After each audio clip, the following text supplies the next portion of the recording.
Мен Талдықорғанның қаласынамын. Осы жерге келіп, Гүлнар ханымнан көріп, естіп, Раушан ханым офисқа келіп, свечаны, аязды свечасын алғанбыз. Өзіме алдым, және қызыма алдым. Қызыма мұны аязды свеча мен боровая маткасын алып бердім. Қолданғанына бір 3 апта болды.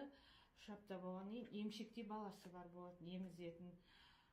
Емізіп жүріп, қолданып жүрді екеуін.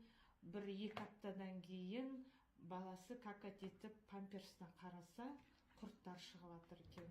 Қорқып кеттік енді, ойбай, мама, құрттар шығып жатыр деп. Мен өзім де қорқып кеттім. Сосын бірақ жақсы шығар деп ойладым.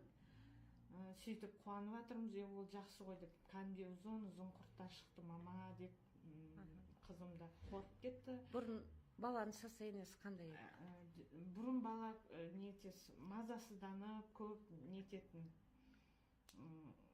мазасызданатын, еще құса беретін, кішкене қазір құсқаны да қойыпты, мазасызданғаны да қойған.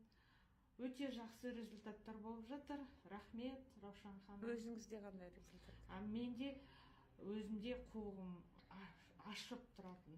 Осыны қолданғаннан кейін қуығым ашыған, басылып, кәдімгідей жақсарып қалдым, жақсы болып қалдым. Рахмет.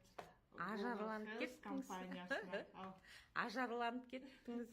Рахмет. Global Health компаниясымен танысқаныма қуаныштымын, осы жерге келгеніме қуаныштымын.